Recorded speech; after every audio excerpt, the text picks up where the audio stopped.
I lied. Apparently, there's still more going on.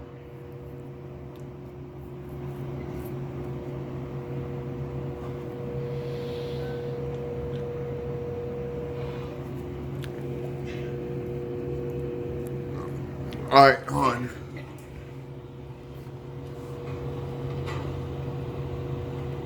Dude's fucking Good stuck. afternoon, Mr. Rittenhouse. Good afternoon. You testified earlier that there were times that evening when Mr. Rosenbaum had threatened you. Is that right? Yes. And you described him as wearing a red shirt with a blue bandana. Is that correct? At certain times. Yeah. When he threatened you, that's what he was wearing? I believe the first time he threatened me, he was wearing a red shirt with the blue bandana. The second time, he had it wrapped around his face. Had what wrapped around his face? His t-shirt. So he wasn't wearing a shirt the second time around? Correct. And you indicated at one point you thought he had a chain in his hand? I believe so. When he made the threat to you with the red shirt on and the blue bandana, did he have the chain in his hand? I think one of the times he did. Okay, so which of the times was it? I can't recall off the top of my head. I think it was the time when he was threatening to cut people's hearts out. And I don't need to know the threat, I just need to know which time it was. Was it the first time or the second time? Second time, the second time. What was he wearing the second time? He was masked. Well, the shirt wrapped around his face. And he didn't have a shirt on his torso. Correct. Okay. And you could see when he didn't have a shirt on his torso that he didn't have any gun tucked in his waistband, correct?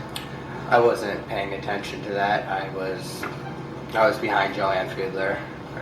I was somewhere over there. So how far away were you from Mr. Rosenbaum when he made the second threat? By 10, 15 feet, I'm not really certain. But you were close enough to hear the words out of his mouth? Yes. And you took that as a threat to you personally? I took the first one where he said, if I catch you alone, I'm going to kill you. I took that as a threat to me personally. The second time, I took that as a threat to the group. Can we have that photo, Exhibit 138 up on the screen, please?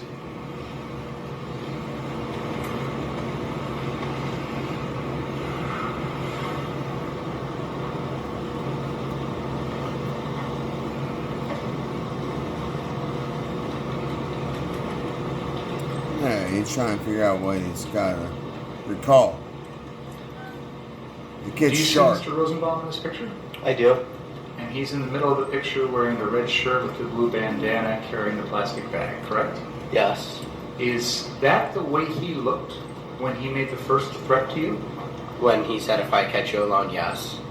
And he was carrying that plastic bag with him when he made that threat too, correct? Correct.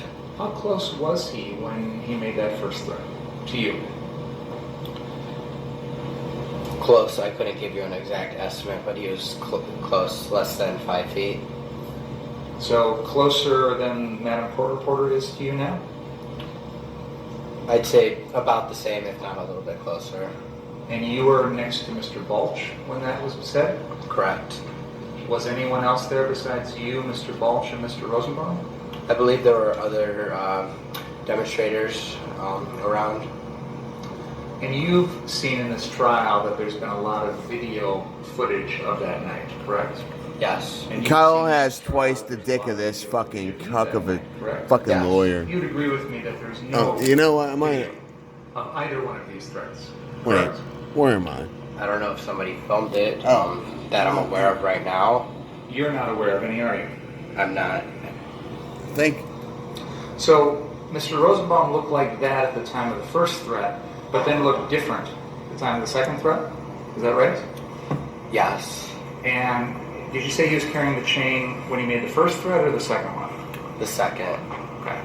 And he was still carrying that plastic bag the second time? Yes. That plastic bag has a clear side to it that allows you to see inside of it, right? Sorta. I didn't really look into the bag. So you didn't know what was in the bag at all? I didn't.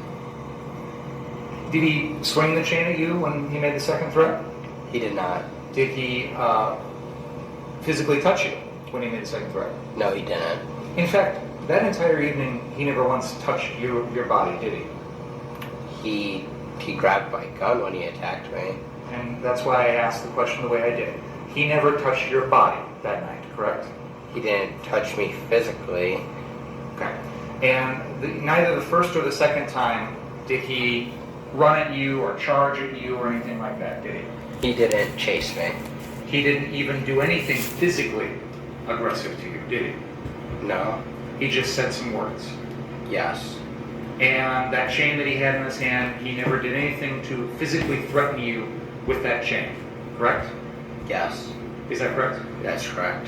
And other than the chain that you've described, at no point in the evening did you ever see Joseph Rosenbaum with any other type of weapon, correct? Not that I saw. Never saw him with a gun? Correct. Never saw him with a knife? Correct. Never saw him with a bat? Correct. Never saw him with a club? Correct.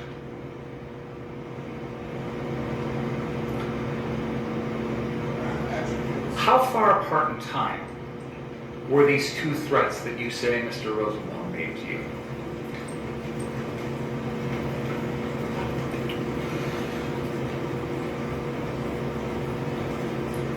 I want to say, I can't give you a definite time. I wasn't looking at my clock, but I'd say within the same hour. And both of those threats occurred while you were on the 59th Street property? The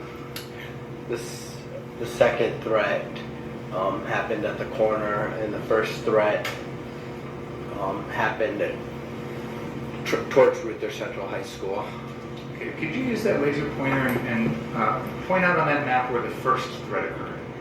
The first threat happened right here in front of the building. So you're pointing at a location that is by the 59th Street car source on the south side of that property, along the building and Sheridan Road on the west side of the road. Would that be accurate? Yes. Okay. And you said there was a second threat within an hour after that, correct? Yes. Where was that threat at? It was somewhere over here, I remember. Like on the other side of the property, towards Rittenhouse Central. More towards the northeast corner of that same property. Correct. But you were still on the car source property when that second threat was allegedly made, correct? Yes.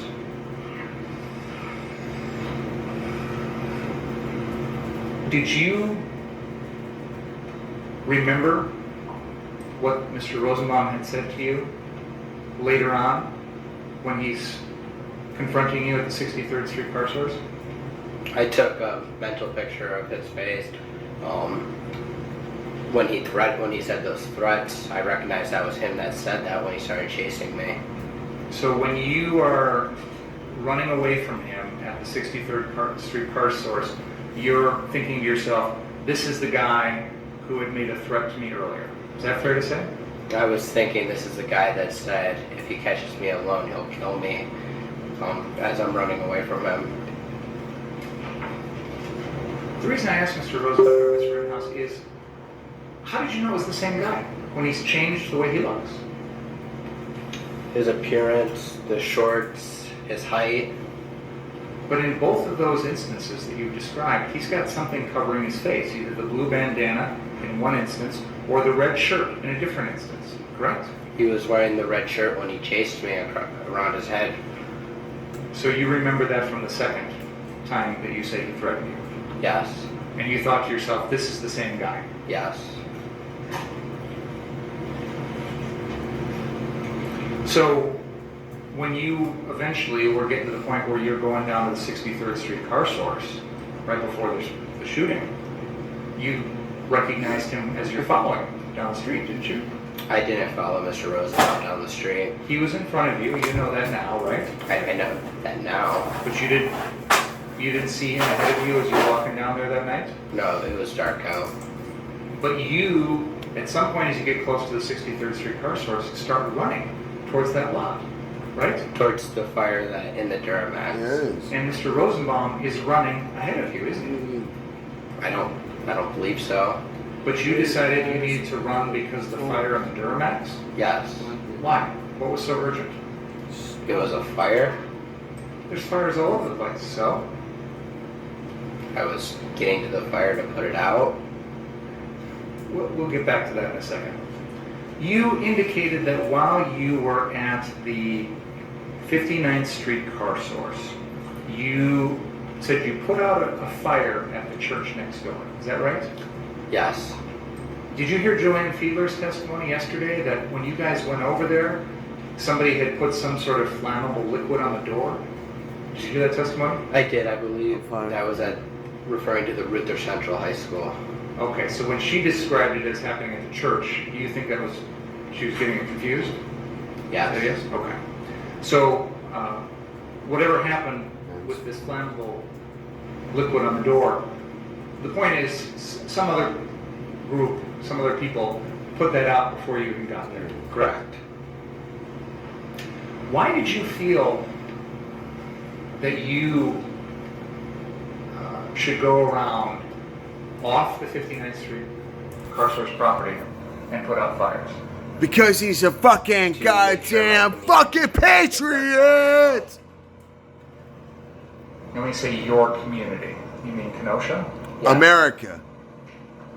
Again, you're from Antioch. You're not living in Kenosha at this time when this all happens, right? My It's dad still lives in part of Kenosha. America. Lots of people live in Kenosha, but you didn't, right? My residence was in Antioch. Okay. But you felt like you wanted to do things to protect this community. Fair? The community that I was part of, yes. And you felt like it was appropriate for you to take matters into your own hands to put out fires, for example. Yeah. To put out fires by using a fire extinguisher, yes. Even though they weren't on the 59th Street property, correct? Correct. And That's were there called other being a things real that public servant! it would be appropriate for you to go out there and take care of off the 59th Street property that night? I was walking around and asking people if they needed medical help. So you felt that you wanted to go out and help people, help protect people, help people feel better, treat people, things like that, even off the 59th Street property. Provide first aid. Normally in our The dude is a freaking stud. society, Kyle Rittenhouse is a fucking stud. Normally, yes. Where are we headed? I think that the defendant's decisions to go off that property and involve himself in other matters are relevant, Your Honor. What? And that's exactly how these shootings happen. So, No, that's not exactly how these shootings That's what I happen. was about. which is why I Go think it's ahead, go ahead, go ahead. Burn yourself. we would, if there's a fire, if there's somebody committing a crime, you call 911, right? Normally, yes. You didn't feel like you could do that night, correct? I don't think I saw from the nights prior that the fire department wasn't responding to put out fires. Well, the nights before, there were businesses on fire on 22nd Avenue, there's the car source, large-scale property fires on the prior nights, correct? Yes. On the night of August 25th, we didn't have any fires like that. We just had a couple dumpsters, smaller things, right? That I saw, yes. I didn't hear you, sir. That I saw, yes. But regardless of how big the fire is, you felt that night that calling 911 was not an option, correct?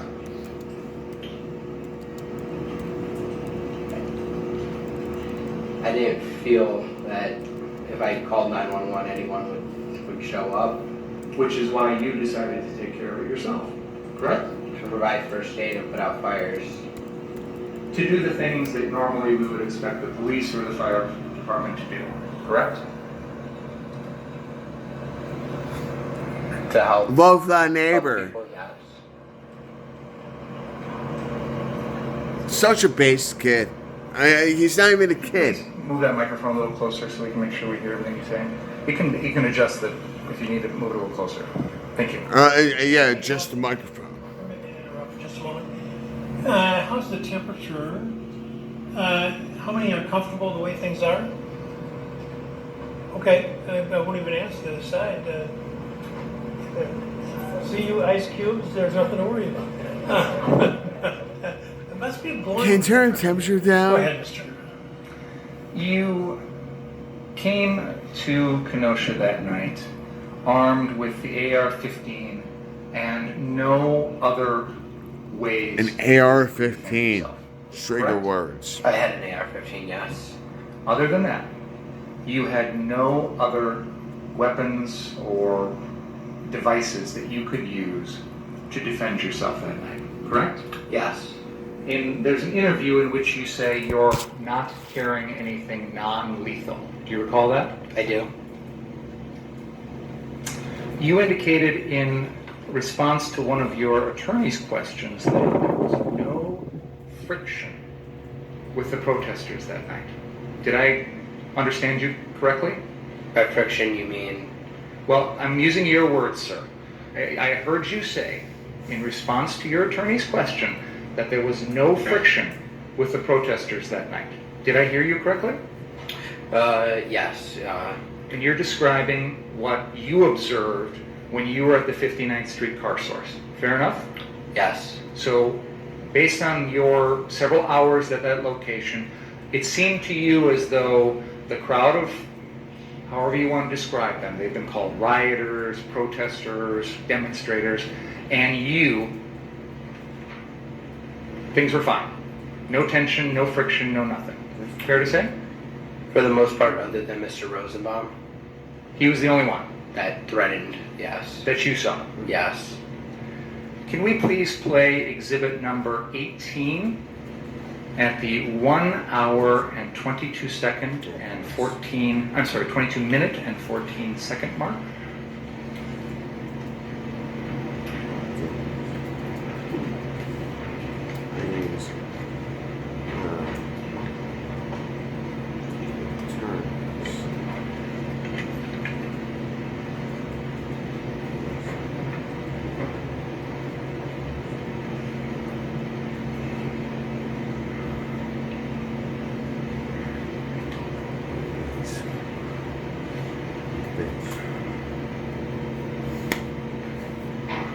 I got the hair full. Oh, this is different. This is the attorneys.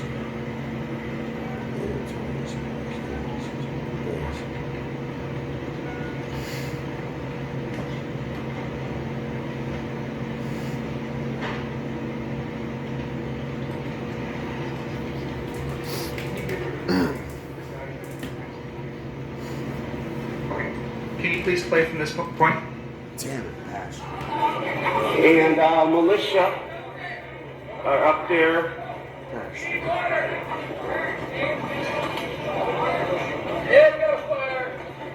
Where? Oh, dumpster fire. Just a dumpster fire. Hey, it's just like the year, man.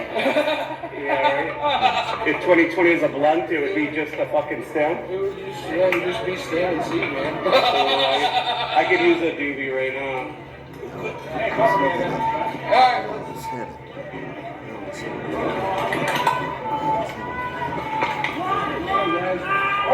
How's it going?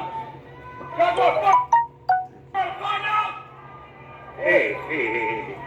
You want reel in. Reel in. Don't cause problems when there's none here. Yeah, that's true. Just stay on your property. Otherwise, there's way too many of them.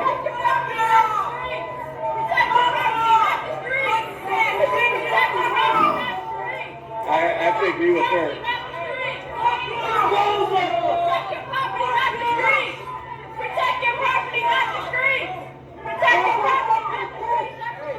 I have to agree with her. They shouldn't be on the street. They're just protecting their property. One of their guys is an asshole. I thought they were yelling at them. I was like, Oh no, well, well, we did because they lit it on one of fire. the guys is losing his patience. He should go inside. Yeah, that's what we're about to send them. Yeah, if you guys could switch him out. Just somebody's loose cannon. He's got a lot of rage. He says the wrong thing. This whole crowd burns you guys alive. Protect your property. They're respecting that. Just keep it there. Hey, let's keep it moving, guys. We're not getting ready. Fuck the police. Let's go. Dude, he's just trying to protect his property.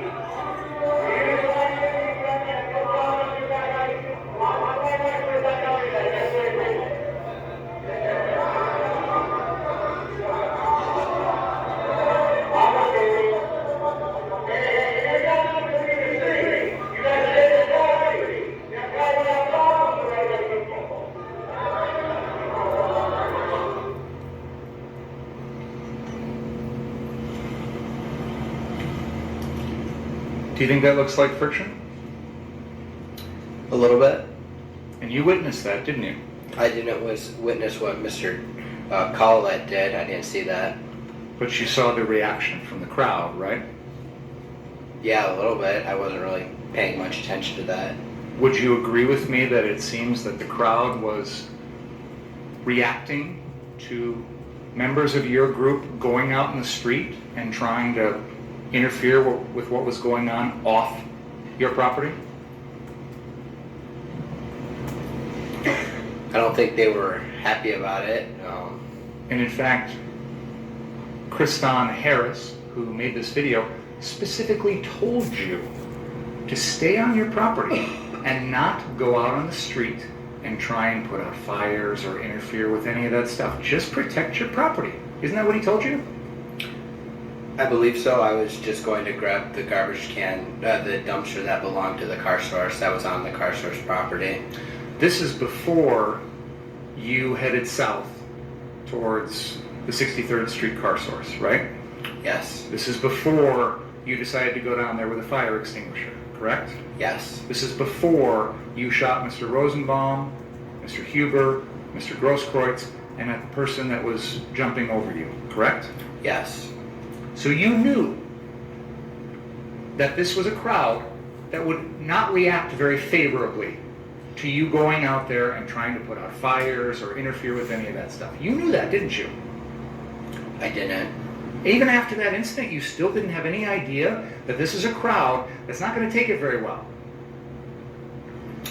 It seems like they were more mad at the part of him screaming what he screamed after, not putting out the fire. That's what it seemed like to me. And he screams to them, fuck around and find out, right? That's what he screamed to them. After they had just tried to light a dumpster on fire, right? Yes. So what did you interpret that to mean? I don't know. I didn't witness in the time. I just grabbed the dumpster a minute after and tried to pull it onto the property. Because it seems to me he's saying, you light stuff on fire and I'm going to use my gun. I'll withdraw the question. And then withdraw. Yeah, it doesn't matter what it seems to you. You can ask your questions, that's fine, go ahead.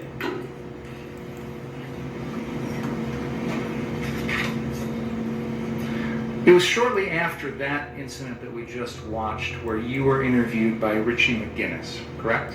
Yes. And you said you've never heard of him, never dealt with him before this night? I have not. Okay. So why did you talk to him? He seemed like a nice guy. Did he introduce himself as from the media? He didn't specifically said, hey, I'm from the media. He was like, hey, do you want to do an interview? And when you heard him ask you to do an interview, you didn't think that meant he's from the media? No, it's not what I said. I said he didn't specifically say he was from the media. Okay, but you assumed when he says, I'm going to interview you, that he's from the media, right? Yes. And did he tell you he's from the Daily Caller? He did not. So you didn't know what media company he worked for? Correct. But you agreed to have him interview you on camera, correct? Yes. Can we please play exhibit number 16? I'm not gonna play this entire thing and stuff. I thought I was going. If this goes into the mistrial stuff, but I mean, I think that's done for the day. But take care, be safe, be kind, and stay strong. I love you all.